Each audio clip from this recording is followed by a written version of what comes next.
మంచిది.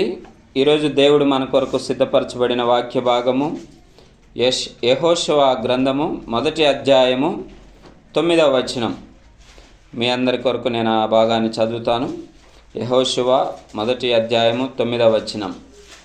నేను నీకు ఆజ్ఞాపించి ఉన్నాను కదా, నిబ్బరము కలిగి ధైర్యముగా నుండుము, దిగులు పడకుము, జడియకుము. నీవు నడుచు మార్గమంతటిలో నీ దేవుడైన యెహోవా నీకు తోడయుండును. చిన్న మాట ప్రార్థన చేద్దాం. ప్రేమగల తండ్రి, మీ ఘనమైన పాదములకు వందనాలు, స్తోత్రాలు ప్రభువా. ఈ ఉదయకాల సమయంలో నా తండ్రి, మీరు మా కొరకు సిద్ధపరచబడిన ఈ వాక్యము ద్వారా మీరు మాతో మాట్లాడుతూ రండి. అయ్యా, మేము వట్టి వారము, ఎన్నిక లేని వారము, యోగ్యత లేని వారం ప్రభువా. అయినా కూడా నీ జీవపు మాటలు మాకు వినిపింపచేయమని, అయ్యా నీ సన్నిధి కాంతి దీవెన మా పైన ప్రకాశింపచేయమని మీ కృపాహస్తాలకు మమ్మల్ని మేము సమర్పించుకుంటూ నిలబడుచున్న నేను వట్టివాడను, ఎన్నిక లేని వాడనే కానీ అయ్యా నా నోటిని మీ బోరగా వాడుకొని నన్ను మమ్మల్ని బలపరచుమని యేసుక్రీస్తు వారి నామములో ప్రార్థించి అడిగి వేడుకొనిచున్నాము తండ్రి, ఆమేన్. హల్లెలూయా. ఇక్కడ యెహోషువ గ్రంథం 1వ అధ్యాయంలో మనం చూస్తూ ఉన్నాము. దైవజనుడైనటువంటి మోషే చనిపోయిన తర్వాత ఇశ్రాయేలు జనాంగాన్ని నడిపిస్తూ వచ్చాడు మోషే, మనందరికీ తెలుసు. కానాను దగ్గర వరకు వచ్చి మోషే మృతి పొందిన విషయం మనందరికీ తెలుసు. అనేక లక్షల మందిని దేవుని కృప ద్వారా నడిపించినటువంటి గొప్ప నాయకుడు మోషే. ఆయన చనిపోయిన తర్వాత మరి బహుశా ఇశ్రాయేలీలు అనుకోవచ్చు, తర్వాత మన పరిస్థితి ఏంటి, మనల్ని నడిపించేది ఎవరు? ఇన్ని రోజులు ఒక నాయకుడు మన ముందుండి నడిపించగా మనం నడిచాం కదా, ఇక దగ్గరకు వచ్చిన తర్వాత మోషే చనిపోవడం జరిగింది కదా, ఇక ఏంటి మన పరిస్థితి అని వారికి అనుమానం రావచ్చు. వారు భయంతో ఉండొచ్చు. కానీ ఇక్కడ దేవుడు ఒక వ్యక్తిని ఎన్నుకున్నాడు. ఆయనే యెహోషువ. యెహోషువ గురించి 1వ వచనంలో రాయబడిన మాట చూడండి. యెహోవా సేవకుడైన మోషే మృతి నొందిన తరువాత యెహోవా నూను కుమారుడును మోషే పరిచారకుడైన యెహోషువకు ఇలాగ సెలవిచ్చెను. ఇక్కడ ఒకవేళ మనుషులకి క్లారిటీ లేదేమో కానీ దేవునికి స్పష్టమైన క్లారిటీ ఉంటుందండి. ఆయన ప్రతి దాన్ని ఒక ప్రణాళికాబద్ధంగా చేసి ఉన్నాడు. ఈ సృష్టిని చేయడం కానీ, మనిషిని సృష్టించడం కానీ, మనిషిని రక్షించే విధానం, రక్షణ కార్యము కానీ ప్రతిదీ కూడా దేవుడు ఒక ప్రణాళిక కలిగి ఉన్నాడు. మనకి నెక్స్ట్ మినిట్ ఏం చేస్తామో మనకు తెలియదు. ఒక ప్రణాళిక లేకుండా జీవిస్తూ ఉంటాం చాలామంది. తర్వాత ఎక్కడికి వెళ్తున్నావు, తర్వాత ఏం చేస్తామంటే ఏమో తెలియదు, చూడాలి, చేయాలి అన్నట్టుగా ఆలోచనలో ఉంటాం. అందుకే మన జీవితాల్లో ఒక క్లారిటీ లేకుండా నడుస్తూ ఉంటాం. కానీ దేవుడు అలాంటి వాడు కాదు. God has a plan for everything. ప్రతి దానికి దేవుని యొద్ద ఒక ప్రణాళిక ఉంది. అందుకే మోషే చనిపోయిన వెంటనే ఆయన ఇక చెక్మని నెక్స్ట్ మాట్లాడటం ఎవరితో స్టార్ట్ చేశాడంటే యెహోషువతో మాట్లాడటం స్టార్ట్ చేశాడు. మీకు ఒక చిన్న కథ చెప్తాను. ఇక్కడ దేవుడి దగ్గరికి ఒక భక్తుడు వచ్చాడంట. దేవుడి దగ్గరికి ఒక భక్తుడు వచ్చి, అయ్యా నువ్వు ఏ పని అయితే చేస్తున్నావో ఆ పని నేను చేస్తాను, ఒకరోజు నా స్థానంలో నువ్వు ఉండని చెప్పేసి అడిగాడంట. అడిగితే దేవుడు ఏమన్నాడు, సరే అట్లయితే నేను ఏది చేస్తానో అది నువ్వు చెయ్యి, నువ్వు చేసే పని నేను చేస్తాను అన్నాడంట. అయితే దేవుడు అతనికి చెప్పాడంట భక్తుడికి, అయ్యా నేను అన్నీ ప్రీ ప్లాన్డ్గా సెట్ చేసి పెట్టాను, నువ్వేం చేయొద్దు, జస్ట్ ఇక్కడ గుళ్ళో ఉండి దేవుని మాట నీ దగ్గరకు వచ్చే భక్తుల్ని వింటా ఉండడమే నీ పని అన్నాడంట. చూస్తూ ఉండడం, వింటా ఉండడమే నీ పని అని దేవుడు చెప్పాడు. ఏమన్నాడండి, ఏమి చేయొద్దు, నువ్వు అన్నీ నేను చేసి పెట్టాను, నువ్వేం చేయొద్దు, ఏ ఒక్క పని కూడా నీ చేయాల్సిన అవసరం లేదు, జస్ట్ ఇక్కడ నిలబడి భక్తుల మాటలు వినడము, వారిని చూసుకుంటూ ఉండడమే నీ పని అన్నాడంట. అయితే ఇక ఆయన సరే దేవుడా, మరి చాలా ఇది పెద్ద విషయమేం కాదు, అది ఎవరేం చేస్తారని చెప్పేసి వచ్చి నిలబడ్డాడంట. మందిరంలో అనుకోండి, గుళ్ళు అనుకోండి, ఎక్కడైనా దేవుడి స్థానంలో ఉన్నాడు. ఉంటే ఆయన ఉండటంతోనే ఉదయాన్నే ఒక భక్తుడు వచ్చాడంట. ఒక భక్తుడు వచ్చి బాగా పూజ చేసి, ప్రభు నాకు అది సహాయం చేయి, ఇది సహాయం చేయి, నన్ను బిజినెస్లో చాలా డెవలప్ చేసావని, ఒక ధనవంతుడు అనమాట ఆ భక్తుడు. చాలా డెవలప్ చేసావని చెప్పేసి మంచిగా కానుకేశాడు. వెనుతిరిగి వెళ్తూ ఉంటే ఆయన జేబులో ఉన్న పర్సు పడిపోయిందంట. పర్సు పడిపోయింది, ఆయన చూసుకోవట్లేదు. అయితే ఈయన ఇక్కడ నిలబడి ఉన్నాడు కదా దేవుడి స్థానంలో, ఈయనకేమో చెప్పాలనిపిస్తూ ఉంది, రే పర్సు పడిపోయింది చూసుకోరా బాబు అని. కానీ దేవుడు ఏమని చెప్పిండు, నువ్వేం చేయొద్దు, జస్ట్ ఇక్కడ నిలబడి ఉండు చాలు అని చెప్పేసి అన్నాడు. అరే పోతే పోయిందిలే అని పోయిండు. ఆ భక్తుడు వెళ్ళిపోయాడు. ఆ భక్తుడు వెళ్ళిపోయిన వెంటనే ఇంకొక పేదవాడు వచ్చాడంట. పేదవాడు వచ్చి, ప్రభువా నాకు సహాయం చేయ, ₹1 లేదు, తినడానికి ఏమీ లేవు ప్రభు అని ఆ దేవునికి వేడుకొని అట్లా వెనక్కి తిరగడంతో ఆ పర్సు కనిపించింది. ఆ పర్సు కనిపించడంతో ఆ పర్సు తీసుకొని జేబులో పెట్టుకొని అటు ఇటు చూసి వెళ్ళిపోయాడంట. ఈయన అనుకున్నాడు, ఇదేంది వాడి పర్సు వీడు పట్టుకొని వెళ్ళిపోయాడు, సరే ఏం మాట్లాడొద్దు అన్నాడు కదా దేవుడు అని చెప్పేసి దేవుడి స్థానంలో ఉన్నాడు కదా, ఏం మాట్లాడట్లేదు. ఇక తర్వాత ఒక నావికుడు వచ్చాడంట. ఎవరండి? నావికుడు అంటే పడవ నడిపేవాడు. నావికుడు వచ్చి ఆయన ప్రార్థన చేస్తున్నాడంట. అయ్యా ఈరోజు తుఫాన్ అని ప్రకటించారు, నేను కంపల్సరీ మరి సముద్రం మీదకి వెళ్ళాల్సి ఉంది, మరి వాన రాకుండా చూడు దేవుడా అని చెప్పేసి ప్రార్థన చేస్తూ ఉన్నాడంట. ప్రార్థన చేస్తూ ఉంటే వెంటనే వెనక నుంచి పోలీసులు వచ్చారంట. పోలీసులు వచ్చి ఆ నావికుడు ఎవడైతే ఉన్నాడో వాడిని పట్టుకున్నారు. ఎవరు తీసుకొచ్చారంటే పోలీసులు గుళ్ళోకి, ఆ ధనవంతుడు ఎవడైతే ఉన్నాడో నా పర్సు పోయింది, తర్వాత ఇదిగో వీడే కనిపిస్తున్నాడు, నాకు వీడే వచ్చాడు, నేను ఇప్పుడే బయటికి వెళ్ళి వచ్చాను అని చెప్పేసి వాడిని పట్టుకొని జైలుకి తీసుకెళ్దామని చెప్పేసి పోలీసులు అందరినీ వాడి మీద కుసుకొలిపాడంట.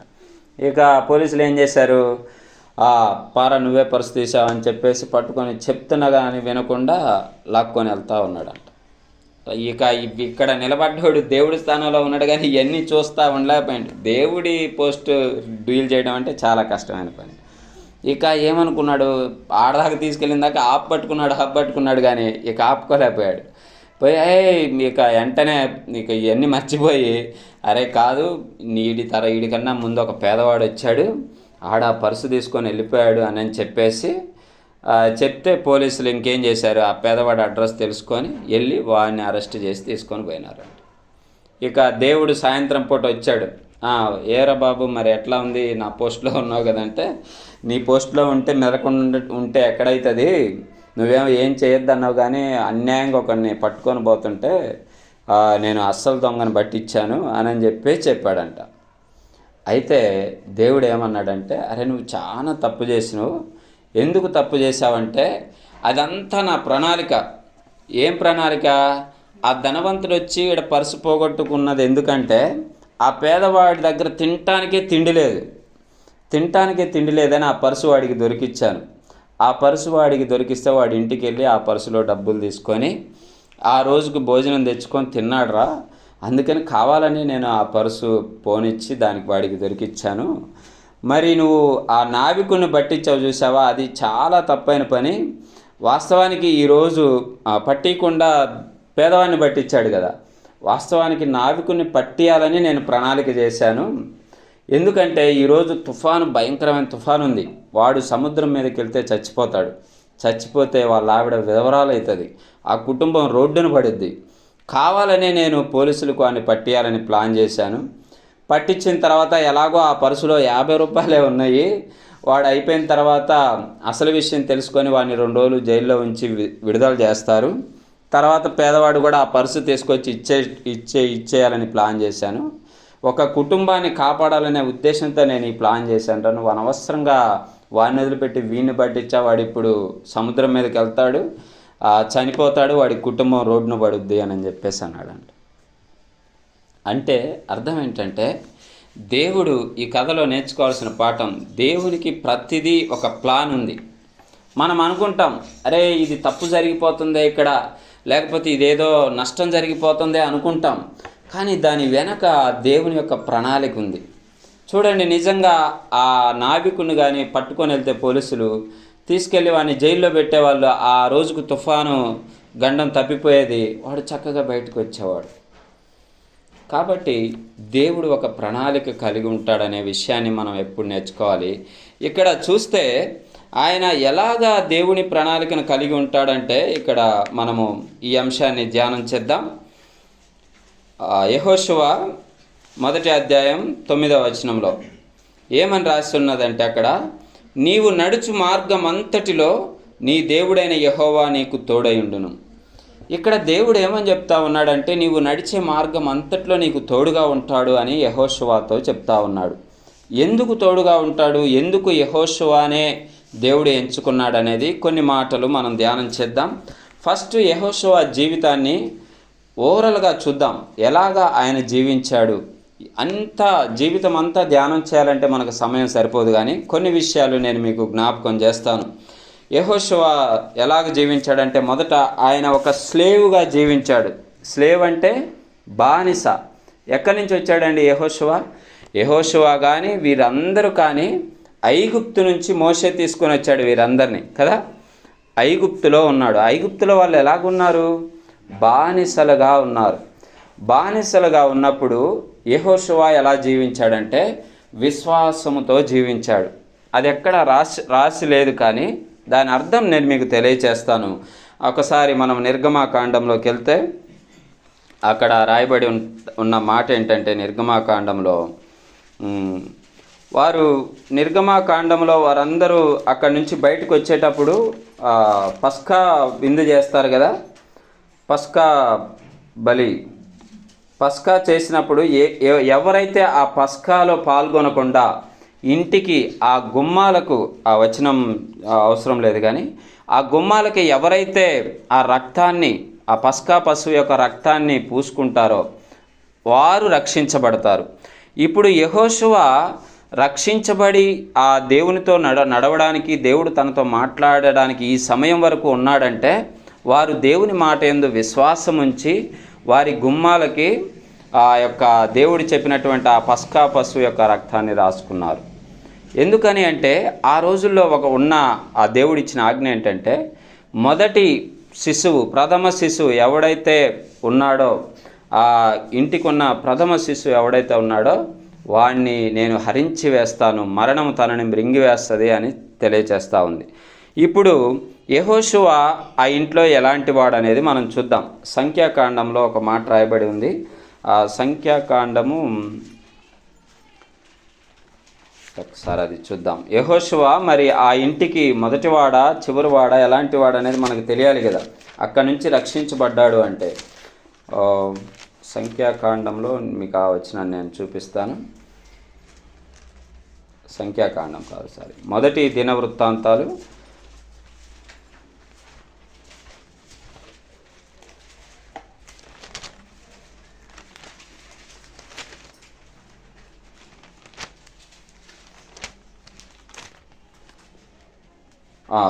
దినవృత్తాంతాలు 7వ అధ్యాయం 27వ వచనంలో ఆ మాట రాయబడి ఉంది చూడండి.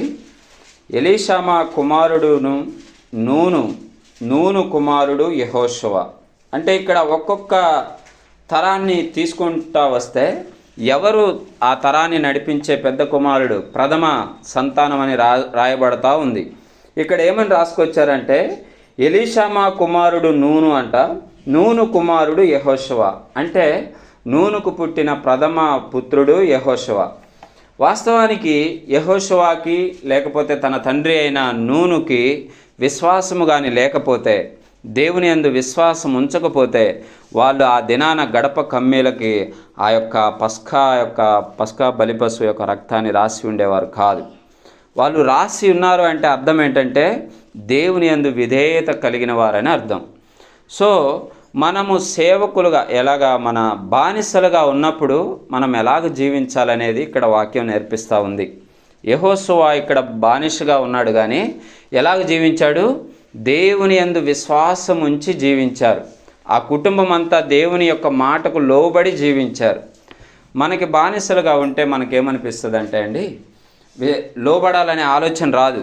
తిరగబడి ఎలాగైనా ఈ బానిస సంఖ్యలను తెంచుకోవాలనే ఆలోచనే ఉంటుంది కదా.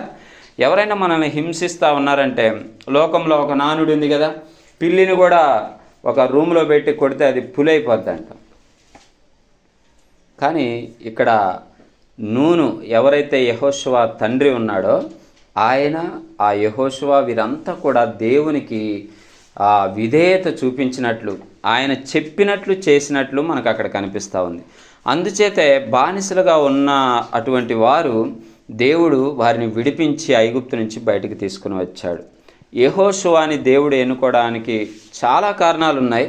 దానిలో ఒక కారణం ఏంటంటే, బానిసగా ఉన్నప్పుడు, ఒక స్లేవ్గా ఉన్నప్పుడు ఆయన దేవుని మీద నమ్మిక ఉంచాడు, దేవుని యొక్క మాటను విన్నాడు. ప్రియమైన వారలారా, మనం ఈరోజు ఒకవేళ పాపమునకు బానిసలుగా ఉంటే, లేకపోతే అపవాదికి బానిసలై ఉంటే మనం అనుకోవచ్చు, అయ్యో దీని నుంచి నేను బయటికి రాలేనే, ఇక ఇది ఒకసారి నేను ఈ ఊబిలో దిగానంటే ఇంకా తప్పదు, బయటకు వస్తే నేనే చచ్చిపోతాననే పరిస్థితులు ఉంటాయి కొన్ని. పాపం ఎలాంటిదండి? పాపము మరణాన్ని కంటది. అంటే దీని నుంచి బయటకు వస్తే మనమే చచ్చిపోతాం అనే పరిస్థితి వస్తుంది. చూడండి, ఎవరైనా వ్యభిచరించేవారు కానీ, దొంగతనం చేసేవారు కానీ ఇంకా అదే మోసలో కొనసాగిపోతూ ఉంటారు. ఎందుకంటే ఎక్కడ బయటకు వస్తే ఇంతకుముందు చేసిన పాపము వారిని పట్టుకుంటుందో, లేకపోతే ఇంతకుముందు చేసిన ఆ యొక్క పని వల్ల ఆ మనిషి, ఆ వ్యక్తి మరలా వచ్చి అనేకుల ముందు వీన్ని ఇబ్బంది పెడతారేమోననే భయముతోటి దాంట్లోంచి బయటికి రాలేరండి. కానీ దైవజనుడైనటువంటి ఈ యెహోషువ తన తండ్రి వారు ఎలాగున్నారంటే, ఆ బానిస స్థితి నుంచి బయటికి రావటానికి దేవుని యొక్క మాట విన్నారు. ఆ పస్కా బలిపశువు యొక్క రక్తాన్ని వారి గడప కమ్మెల మీద ఉంచుకున్నారు. మొదటి పాఠం ఏంటంటే, బానిసగా ఉన్నప్పుడు కూడా మనము దేవునికి విధేయత చూపించాలి, దేవుని మాటకు విధేయత చూపించాలి.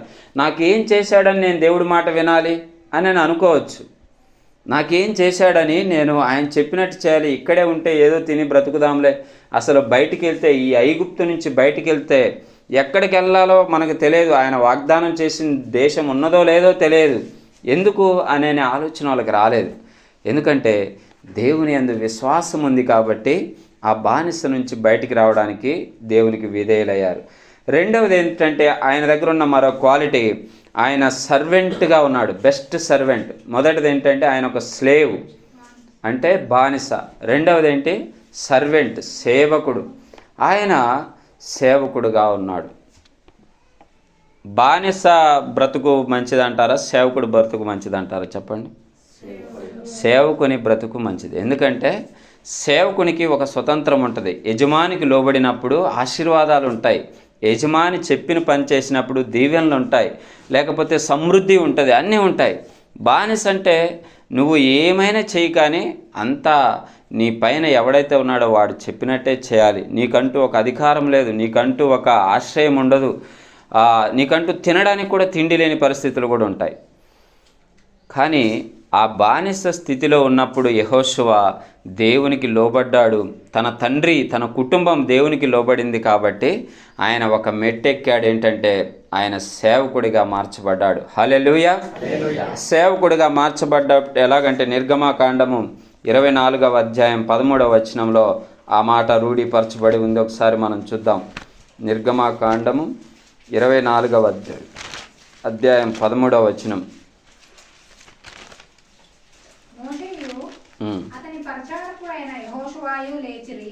చాలండి. ఏమంటా ఉన్నాడు? మోషే, అతని పరిచారకుడైన యెహోషువ లేచారు. అంటే ఇక్కడ దేవుడు స్పష్టంగా రూఢీపరుస్తున్నాడు. ఏంటంటే యెహోషువ యొక్క పొజిషన్ చెప్తా ఉన్నాడు. ఆయన పరిచారకుడుగా ఉన్నాడు ఇక్కడ యెహోషువ. హల్లెలూయా. ఇంతకుముందు ఎలా ఉన్నాడు? బానిసగా ఉన్నాడు, తనకంటూ ఏమీ లేదు. కానీ ఇప్పుడు పరిచారకుడుగా ఉన్నాడు. దేవుని పని చేసేటువంటి దైవజనుడికి పరిచర్య చేస్తూ ఉన్నాడు. దేవుని యొక్క పనిలో పాలిభాగస్తుడిగా ఉన్నాడు. హల్లెలూయా.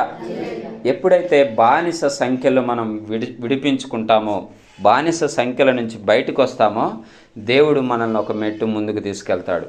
ఎలాంటి స్థితిలో కంటే ఆయన పరిచర్యలో పాలిభాగస్తునిగా చేస్తాడు. ఇంకా చూస్తే ఆ మోషేకి ఆయన పరిచారకుడుగా ఉన్నప్పుడు ఆయన మోషేకి గుడారం వేసుకుంటాడండి. మోషే ఒక గుడారము, ఆ యొక్క పాలెము వెలుపల గుడారం వేసుకుంటాడు. అదొకసారి మనం చూద్దాం. నిర్గమాకాండం 33వ అధ్యాయంలో ఆ మాట రాయబడి ఉంటుంది. ఎందుకు పరిచారకుడుగా ఆయన ఉన్న విషయాన్ని, రూఢీపరుస్తున్న విషయాన్ని మనం చూద్దాం. నిర్గమాకాండం 33వ అధ్యాయం 11వ వచనం. తన స్నేహితులతో మాట్లాడినట్లు యెహోవా మోషేతో ముఖాముఖిగా మాట్లాడుచుండెను. తరువాత అతడు పాలెములోనికి తిరిగి వచ్చుచుండెను. అతని పరిచారకుడును నూను కుమారుడునైన యెహోషువ అను యవనస్తుడు గుడారములో నుండి వెలుపలికి రాలేదు. హల్లెలూయా. ఇక్కడ పరిచర్య కూడా ఎలా చేయాలంటే, ఫస్ట్ మనం దాసులుగా ఉన్న మనం ఎలాగ బానిసలుగా ఉన్నప్పుడు ఎలాగుండాలి? దేవుని మాటకు విధేయులమై ఉండాలి. పరిచర్యలోకి వచ్చినప్పుడు, పరిచారకుడిగా దేవుడు మనల్ని ప్రమోట్ చేసినప్పుడు, ఒక సర్వెంట్గా దేవుడు మనల్ని చూస్తూ ఉన్నప్పుడు మనం ఎలాంటి పరిచర్య చేయాలంటే, నిర్గమాకాండము ఈ 33వ అధ్యాయంలో మోషే ఒక గుడారం వేసుకున్నాడు పాలెం వెలుపల. ఆ గుడారం వేసుకుని దేవునితో మాట్లాడి మరలా వచ్చేవాడు, తన మిగతా పనులు చూసుకునేవాడు. కానీ ఆ యొక్క పరిచారకుడు ఎలాగున్నాడంటే, తన యజమానుడికి ఎవరికైతే పరిచర్య చేస్తూ ఉన్నాడో, ఏ పనిలో అయితే ఉన్నాడో దానిలో మాత్రము నమ్మకంగా జీవించాడు. హల్లెలూయా. తను గుడారాన్ని విడిచిపెట్టి ఎక్కడికెక్కడ తిరిగినా కానీ మోషే, ఆయన మాత్రం ఏం చేసేవాడు? గుడారాన్ని కనిపెట్టుకొని ఉండేవాడు. పరిచర్య ఎలా చేయాలంటే నమ్మకంగా మనం చేయాలి. అప్పుడే దేవుడు మనకు ఆశీర్వాదం ఇస్తాడు. దాని నుంచి ముందుకు తీసుకెళ్తాడు. నీకు అప్పగించింది ఏదైనా సరే, యెహోషువకు అప్పటిదాకా ఏ గొప్ప కార్యాలు ఏం చేయలేదు ఆయన. కానీ ఏం చేశాడు? మోషేకి నమ్మకంగా ఉన్నాడు. తను గుడారం విడిచిపెట్టి వెళ్ళినా కానీ తన గుడారాన్ని కాపలా కాస్తూ ఉండేవాడు. తన గుడారం వద్దే వేచి చూస్తూ ఉండేవాడు. ఇంకా చెప్పాలంటే ఒకసారి ఏం జరుగుతుందంటే, మోషే కొండ మీదకి వెళ్తాడండి ప్రభుతో మాట్లాడటానికి. మాట్లాడి 40 దినాలు కొండ మీదే ఉంటాడు. కానీ యెహోషువ ఏం చేస్తాడో తెలుసా? కొండ మధ్యలోంత వరకు వెళ్ళి మోషే ఏమంటాడంటే, నేను వెళ్ళి మాట్లాడొస్తాను, నువ్వు ఇక్కడే ఉండు అంటాడు. యెహోషువ అక్కడే కనిపెట్టుకొని ఉంటాడండి. మనం ఎంతసేపు వెయిట్ చేస్తాం ఎవరి కోసమైనా? ఒక 10 నిమిషాలు, అరగంట వెయిట్ చేస్తాం.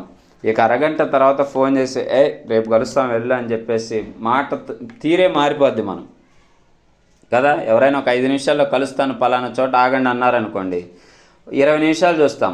ఇక 30 నిమిషాల తర్వాత మన మాట విధానం మారిపోద్ది. ఇంకా రాలేదు, ఎక్కడున్నావు? నేను ఇక్కడికి వచ్చి అరగంట అయిపోతుంది అంటాం. ఇక మన సహనం కోల్పోతాం. కానీ యెహోషువ మోషే పైకి వెళ్ళేటప్పుడు చెప్పుండొచ్చు బహుశా, నేను అక్కడికి వెళ్ళి మాట్లాడి వస్తాను అన్నాడు. అంతేగాని ఒక అరగంటలో వస్తాను, గంటలో వస్తాను ఏం చెప్పలే. ఎవరైనా ఏమనుకుంటారు? మహా అయితే సాయంత్రం దాకా మాట్లాడి వస్తాడు దేవుడితోటి, ఇక అంతకు మించి ఏముంది, సాయంత్రం ఎలాగైనా భోజనానికి రావాలిగా అనుకుంటాం కదా మనం. కానీ ఆయన వెళ్ళాడండి, వెళ్ళాడు 40 రోజులు అక్కడే ఉన్నాడండి. ఆకలి. మరి ఇక్కడ యెహోషువ పరిస్థితి ఏమో తెలియదు. ఆయనకైతే దేవుని మహిమలో ఉన్నాడు కాబట్టి తిరిగి వచ్చేటప్పుడు ఆయన ముఖం అంటే ఎవ్వరు చూడలేకపోయారంట. మోషే ముఖం ప్రకాశించుతూ ఉండిందంట, దేవుని మహిమలో ఉన్నాడు కాబట్టి. కానీ యెహోషువ పరిస్థితి ఏంటి? ఆయన అక్కడే కనిపెట్టుకొని ఉన్నాడండి. నా యజమానుడు పైకి వెళ్ళాడు, ఆయన వచ్చేదాకా ఉండి ఆయన ఏమన్నాడు? వెళ్తా నువ్వు ఇక్కడ వేచి ఉండు, నేను దేవునితో మాట్లాడొస్తానన్నాడు. కాబట్టి ఆ మాటకు విధేయుడై ఉన్నాడు. అందుకే కిందకి ఆయన వచ్చేటప్పుడు కింద పాలెంలో అల్లరి జరుగుతూ ఉంటుంది, గొడవలు అంటే ఆ యొక్క బంగారు విగ్రహాన్ని దూడను పోసుకొని పూజలు చేస్తూ గంతులేస్తూ ఉంటారు. గంతులేస్తూ ఉన్నప్పుడు కూడా మోషే ఏంటి అల్లరి జరుగుతుందంటే అదేదో జయధ్వని అని చెప్పేసి యెహోషువ అంటాడు. అంటే పాజిటివ్నెస్ ఆయనకి, అది అల్లరి కాదు, గొడవ కాదు, ఏదో మంచిగా ఉత్సాహధ్వని చేస్తూ ఉన్నారని చెప్పేసి చెప్తా ఉన్నాడు. అంటే మనము బానిస బ్రతుకు నుంచి సేవకుడిగా ఎప్పుడైతే యెహోషువ ప్రమోట్ చేయబడ్డాడో, సాక్షాత్తు దేవుడే ధృవీకరిస్తూ ఉన్నాడు మోషే పరిచారకుడు అని. ఆయనకు ఒక క్యాడర్ వచ్చింది. అలాంటి సందర్భంలో ఆయన ఎలాగున్నాడంటే నమ్మకంగా జీవించాడు. బానిసగా ఉన్నప్పుడు ఎలా జీవించాడు? దేవుని మాటను నమ్మి జీవించాడు. ఎప్పుడైతే సర్వెంట్గా వచ్చాడో ఆయనకు అప్పగింపబడిన పనిని చేస్తూ జీవించాడు. హల్లెలూయా. అందుకే యెహోషువ గ్రంథం 1వ అధ్యాయంలో దేవుడు ఏమంటా ఉన్నాడంటే, నీవు భయపడకు, నేను నీకు తోడుగా ఉంటానన్నాడు.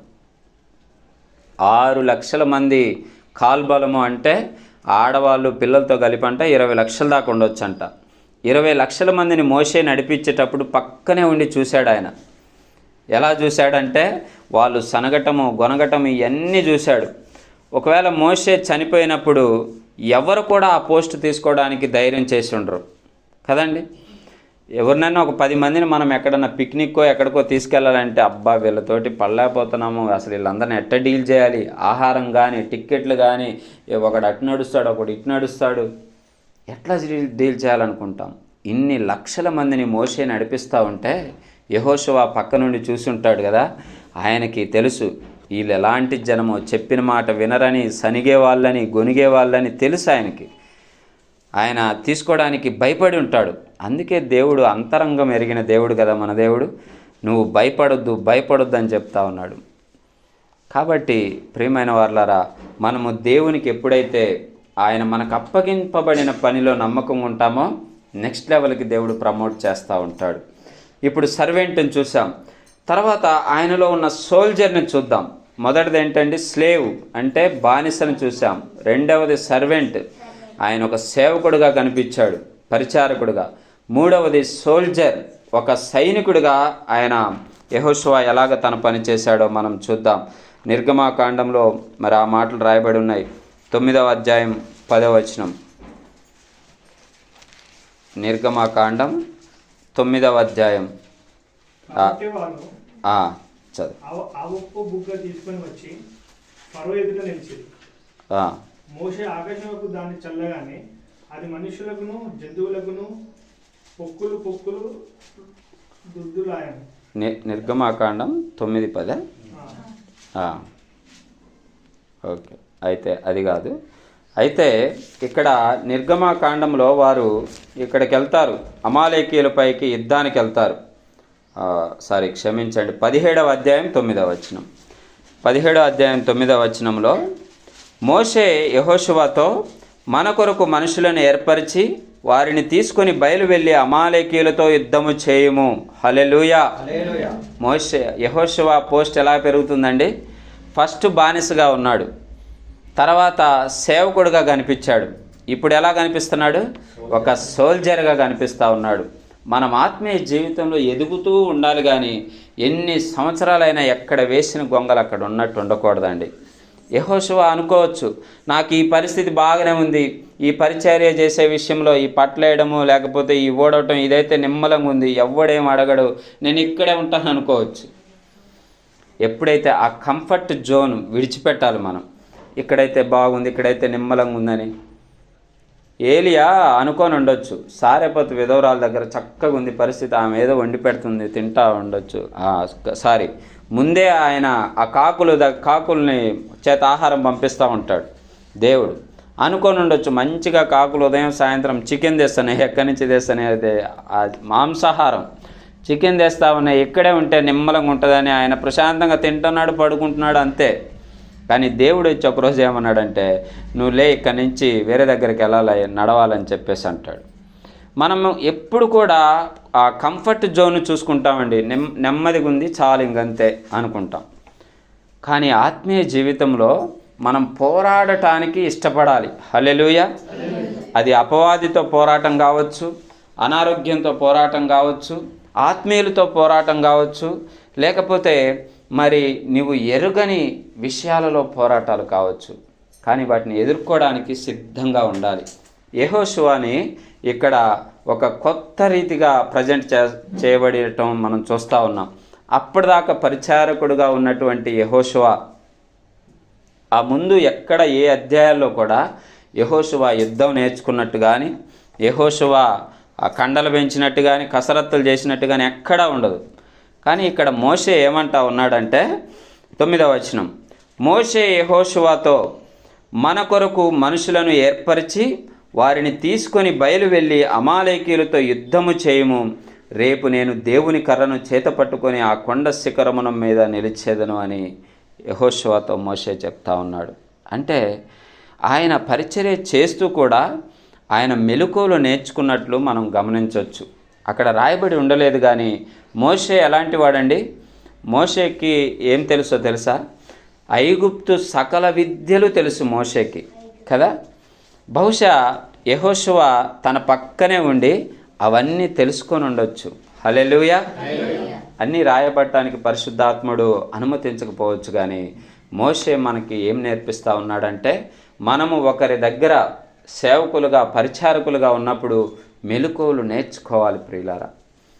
నాకు అప్పగించబడింది ఇదే, ఇక ఈ పట్టలేస్తే చాలు, లేకపోతే ఈ వాక్యం 2 వచనాలు చదివితే చాలు, లేదా ఆరాధన చేస్తే చాలు, అంతటితో ఆగిపోకూడదు. మనం పరిచర్యలో ఇక ముందుకి ఎలాగ మనం ముందుకు సాగిపోవాలి, ఇదంతా దేవుడి ప్లాన్ అని మనకు తెలుస్తూ ఉంది.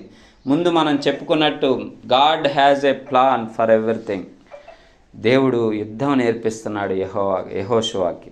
దేవుడు పరిచర్య చేయడం ఎలాగా, సహనంగా నిలబడటం ఎలాగా నేర్పిస్తూ ఉన్నాడు. ఇన్ని లక్షల మందిని తర్వాత మోషే తర్వాత నడిపించవలసిన వాడు వీడే. కాబట్టి మరి మోషే పైకెక్కినప్పుడు అన్ని రోజులు ఓపికతో వెయిట్ చేయడం నేర్పించాడు. హల్లెలూయా. ఇప్పుడు దేవుడు ఏమి నేర్పిస్తూ ఉన్నాడంటే యుద్ధము నేర్పిస్తూ ఉన్నాడు యెహోషువాకి. స్లేవ్ నుంచి సర్వెంట్గా, సర్వెంట్ నుంచి సోల్జర్గా ఇక్కడ యెహోషువాని మనం చూస్తూ ఉన్నాం. అందువలనే దేవుడు ఏమంటా ఉన్నాడంటే యెహోషువ గ్రంథంలో, నీవు భయపడొద్దు, జడియవద్దు, నేను నీకు తోడుగా ఉంటానంటా ఉన్నాడు. 4వది చూద్దాం. 4వ ఎస్ ఏంటంటే ఆయన స్పైగా మనకి కనిపిస్తాడు. స్పై అంటే తెలుసా? స్పై అంటే గూఢాచారి. సంఖ్యాకాండము 13వ అధ్యాయం 8వ వచనంలో ఆ మాట రాయబడి ఉంది.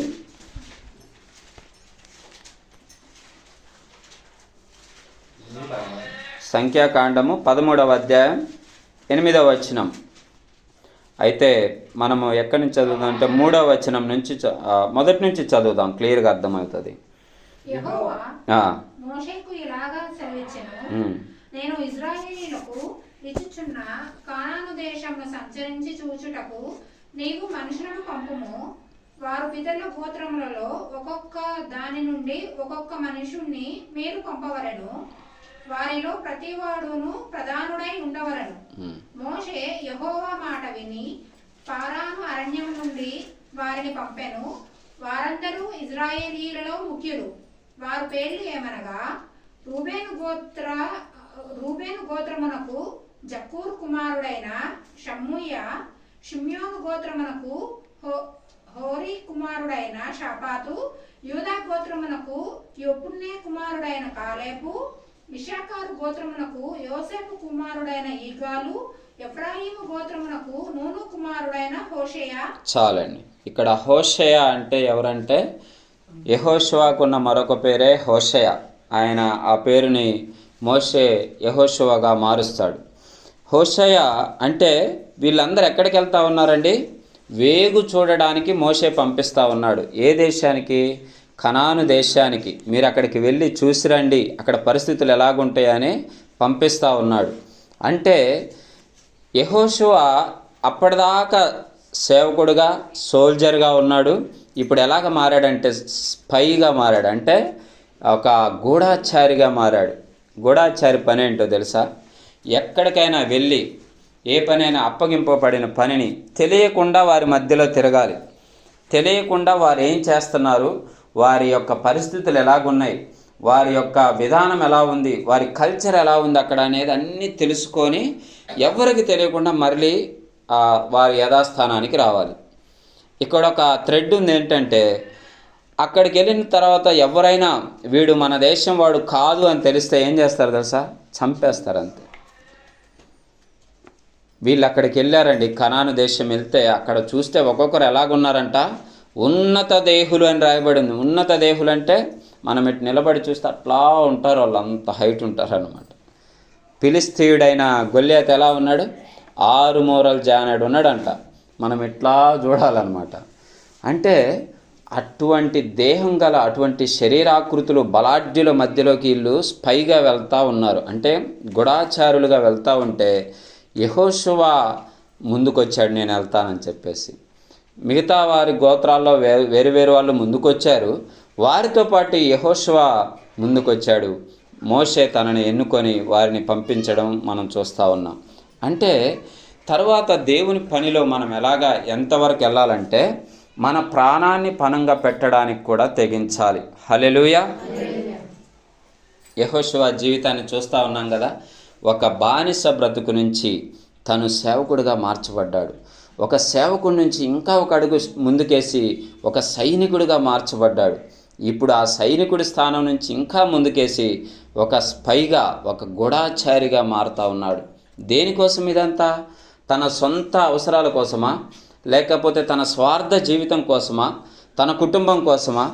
కాదు. ఎందుకోసమంటే దేవుని కోసం. హల్లెలూయా.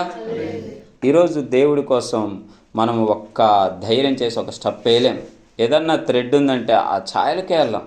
చూడండి, ఎక్కడన్నా క్యారల్స్ చేసేటప్పుడు కానీ, బహిరంగ సువార్త చెప్పాలనే అవసరం వచ్చినా కానీ, పలానా వీధిలోకి వెళ్ళాలంటే లేదు, అక్కడ అన్యులు ఉన్నారు, వారు వ్యతిరేకించే వాళ్ళు ఉన్నారు, ఆ వీధి వద్దులే, మనం వేరే వీధికి వెళ్దామని మనము ఎంత నైతరంగా తప్పించుకుంటామంటే దేవుని పనికి అంత ఈజీగా తప్పించుకుంటాం. కానీ యెహోషువ నేను వెళ్తానని చెప్పేసి ఆ గూఢాచారిగా వెళ్ళడానికి సిద్ధపడ్డాడు. అందుకే దేవుడు యెహోషువ గ్రంథం 1వ అధ్యాయంలో మోషే చనిపోయిన తర్వాత ఏమంటా ఉన్నాడు? నీవు భయపడొద్దు, జడియకు, నేను నీకు తోడుగా ఉంటానన్నాడు.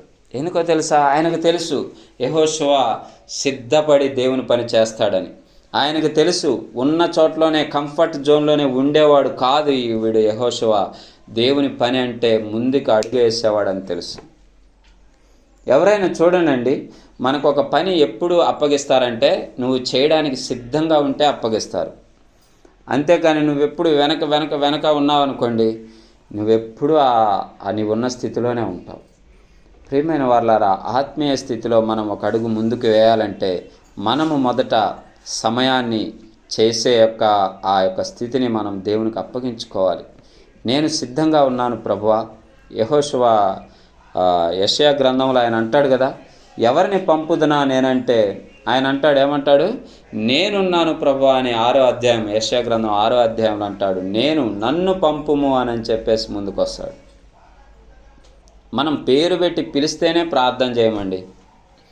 ఇక ముందే లేచి నేను ప్రార్థన చేస్తానంటామా? చేయం. మన స్వార్థానికైతే నీకు పలానా చీర వస్తుంది, లేకపోతే పలానా షర్టు ప్యాంటు బట్టలు వస్తాయి, లేకపోతే నీకు ఏదన్నా ఇన్సెంటివ్ వస్తుందంటే టక్కని చేయెత్తుతాం నేను అని. ప్రార్థన ఎవరు చేస్తారంటే ఎవ్వరం చేయొద్దాం. లేదా పలానా చోటకి వెళ్ళి పరిచర్య ఎవరు చేస్తారంటే ఎవ్వరం ముందుకు రాం. అలాగుంటాము. మళ్ళీ మన ప్రార్థన ఎలాగుంటుందంటే, ప్రభువా యెహోషువతో నువ్వు చెప్పావు కదా, నిబ్బరం కలిగి ధైర్యంగా ఉండు, నేను నీకు తోడుగా ఉంటానని, నాకు కూడా అలాగా తోడుండు ప్రభువా అని ప్రార్థన చేస్తాం కదా. కానీ యెహోషువ లక్షణాలు చూసాం కదా, ఎలాగున్నాడు? స్లేవుగా ఉన్నాడు, దాని నుంచి ముందుకు ఎదిగి ఆ సర్వెంట్గా మారాడు, సర్వెంట్ నుంచి ముందుకు ఎదిగి ఒక సోల్జర్గా మారాడు, సోల్జర్ నుంచి ఇంకా ముందుకొచ్చి ఒక స్పైగా, ఒక గూఢాచారిగా దేవుని పని చేయడానికి ప్రాణాలకు తెగించి ఎరుగని దేశానికి, ఎరుగని ప్రాంతానికి వెళ్ళి అక్కడున్న పరిస్థితులు తీసుకొని మరలా ఆ మోషే దగ్గర చెప్పడానికి ముందుకు వచ్చాడు. ఇంకా చాలా మంచి లక్షణాలు ఉన్నాయి యెహోషువలో.